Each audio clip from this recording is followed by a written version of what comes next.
Recently, I went to Dawson, Georgia for a film the police project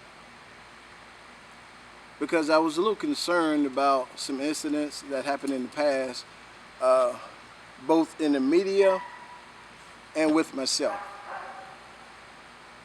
If you guys have watched my videos before, I don't hit a whole lot about race. But every once in a while I do because it still exists.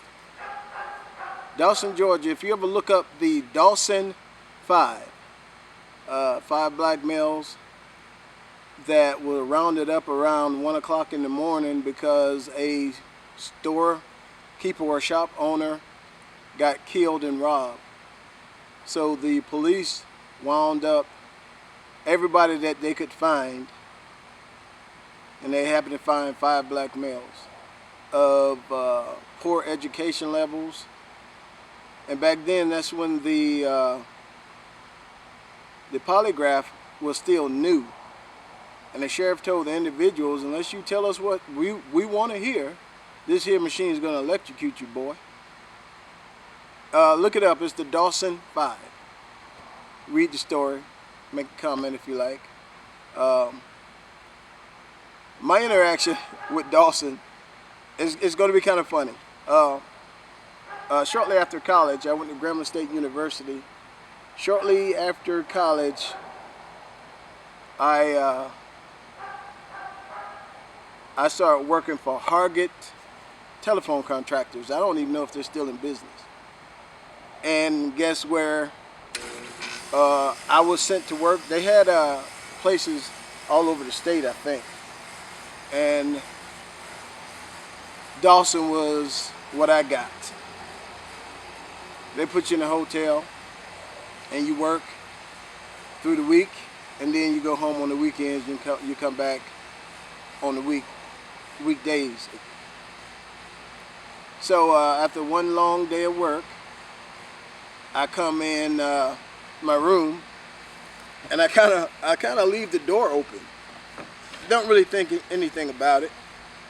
So I leave the door open, and no more than being in there a couple minutes, I hear a very weak voice. And I look around, and it is a elderly Caucasian lady. Now keep in mind, in the back of my mind, I'm thinking Dawson. So I was like, and when I turned around and see her, I look around, I had a towel, and I was kind of like, can I help you? She said, my friend has fallen and she won't wake up. I'm like, did you call the authorities? And I'm thinking in my mind, somehow they're gonna blame this on me. So I was like, did you call the front desk? And she said, yeah. And her voice was so weak and faint. And me being the person I am, I said, I cannot not do anything. I'm gonna go over here and find out what's going on. And I said in the back of my mind, somehow they're gonna blame me for it. So I go over there, and when I go in the room is right next door. When I go in the room, it's a Caucasian lady sprawled out on the floor. In the back of my mind, I was like, oh God, I'm going to jail for killing a white woman. Oh God. But I couldn't run away. I needed to help this lady. And I said, well, do you know what happened? She said, no, she just fell out. And so I got on my knees in front of her, and I kind of put my head on her chest to see was her heart beating. Her heart was beating, but she wasn't breathing. As I had my head on her chest, I just happened to look under the bed because that's the direction my eyes were going, and it was a bottle of vodka under the bed, and it was I don't drink alcohol, so I don't know exactly what size it was. It was at least a liter Could have been more. But it was no more than a half a pint left in there. So those old ladies, they was killing. So I adjusted her head. I fished around in her mouth to make sure she had no obstructions in her mouth. And, I listened again to see was she breathing. She was not. And so I was like, oh. So I readjusted her head again, and I got ready to blow into her mouth. And as I readjusted her head, she went, woo! My eyes crossed, because she had been killing that vodka, and it was all over. So by this time, the hotel manager comes there, which was a man from India. And by the time her eyes are open, she's not able to talk. And I said, all right, we're gonna take care of you. And I said, I told the guy to go and call the ambulance. So he calls the ambulance, and he comes back. I say, hey, let's pick her up and lift her on the bed. He said, I'm scared. I said, grab her feet. And we put her on the bed. The ambulance gets there and takes her away. So I'm thinking it's over, right? No. I said, okay, ma'am, hopefully she'll be okay. You have a good day. Can you drive me to the hospital? I was like, oh. It's like, no, no.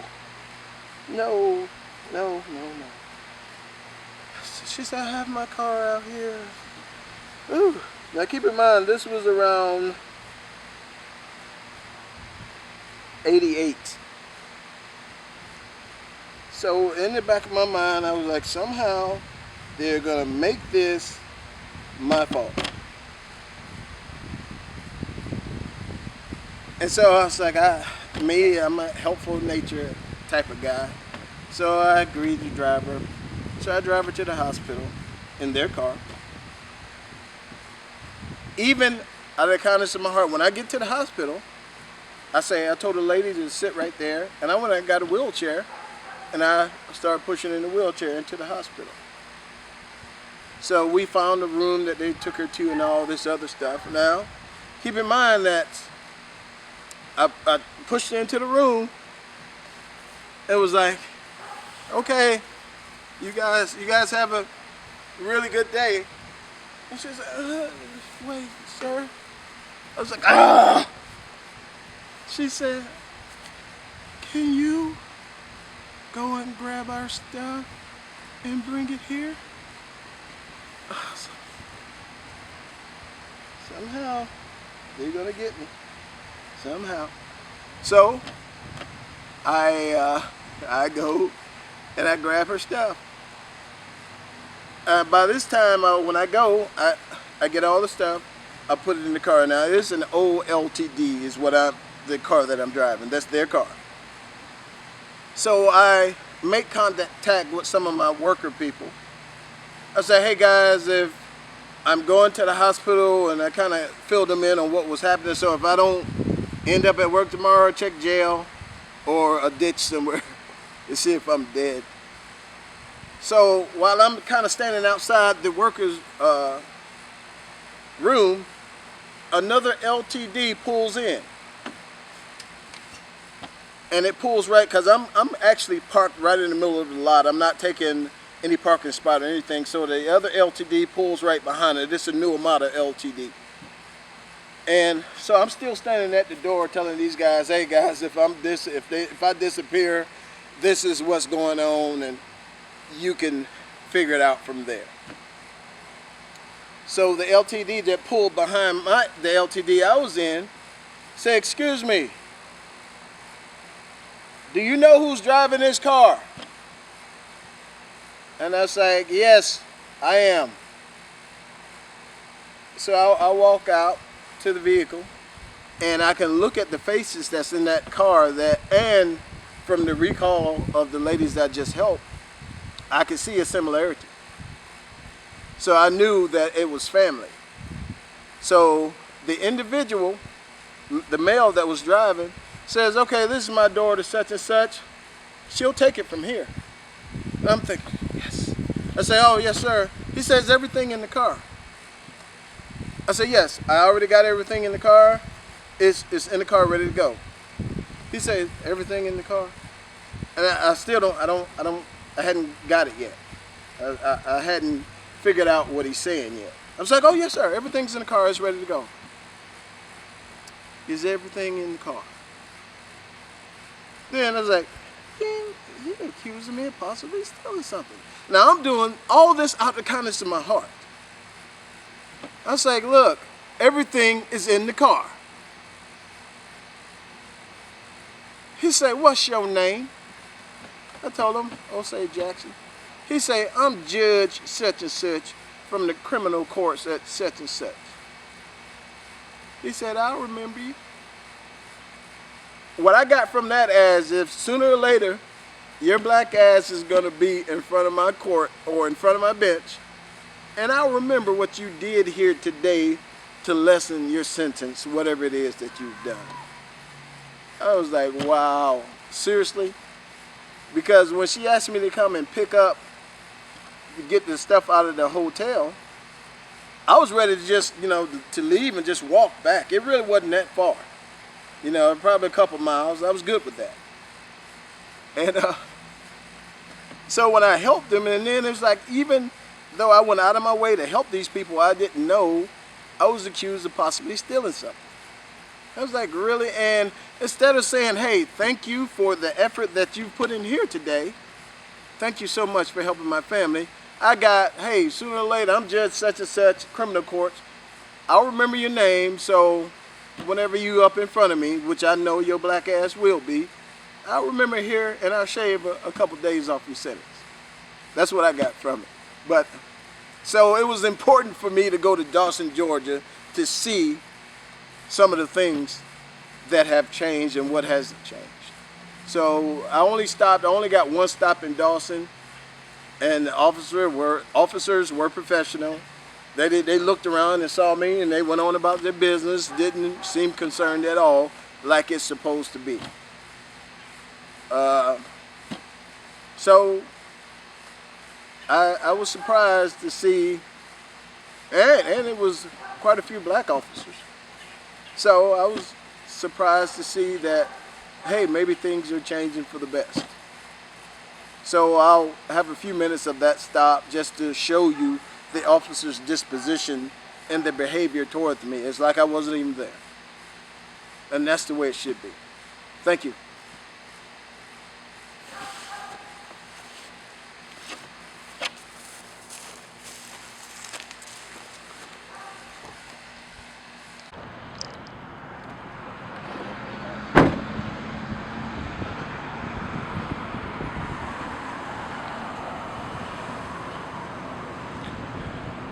He was sitting there across the street.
The police officer just came by.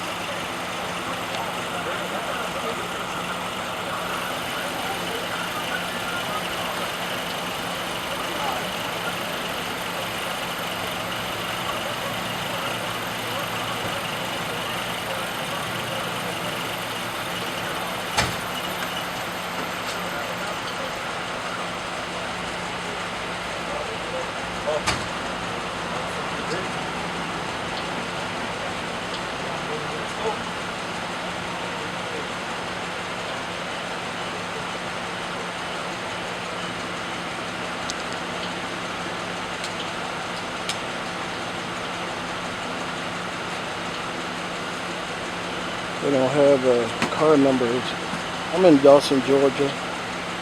They don't really have car numbers here.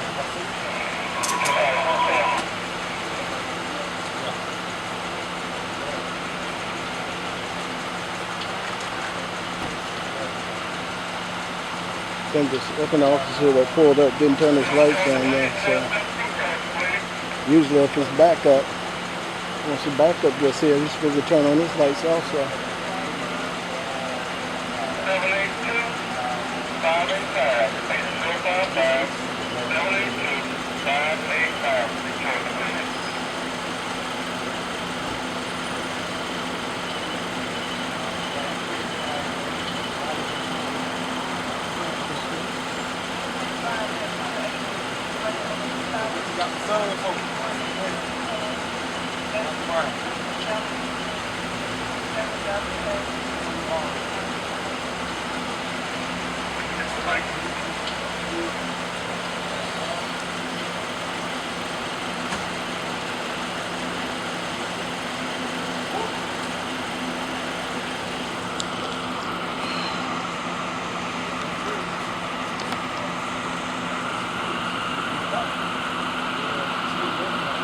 That's the emblem of the Dawson Police Department.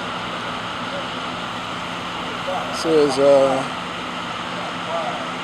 this other cruiser over here to the left says protect and serve. A lot of them don't even say that anymore.